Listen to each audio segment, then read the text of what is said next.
Barangay Ginebra Fanatics ka rin ba katulad ko? Pa-like and share naman dyan at kung pwede pakisubscribe na rin. Maraming salamat. Nakakalungkot, dalawang player ng Barangay Ginebra ay papakawalan at nasa trading block na ito. Samantalang matinding sagupaan ng Barangay Ginebra at Twintex tropang 5G.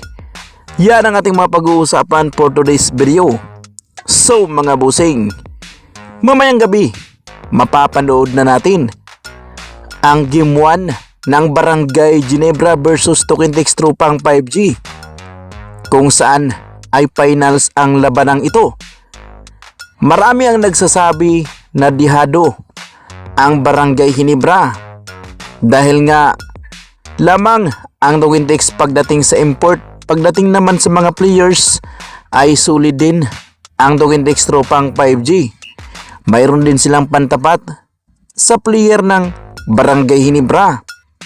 Well mga busing, para sa akin, tama yung sinabi ng fans ng Barangay Ginebra na lamang talaga ang Twintex.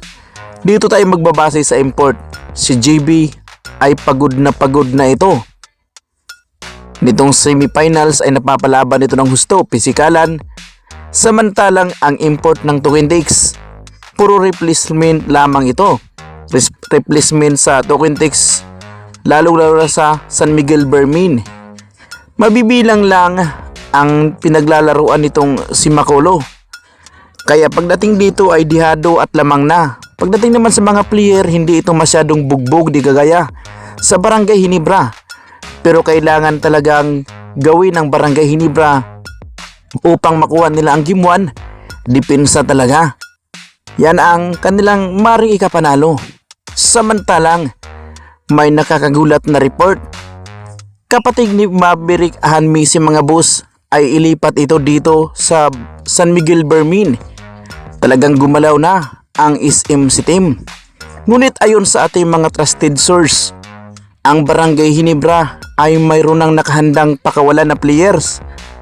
Well mga busing, dalawang player ang tinitingnan pag hindi maganda ang kanilang takbo ng laro sa conference na ito, ay talagang papakawalan na sa trading block na itong si Jeremiah Gri pati si Isaac Go mga boss.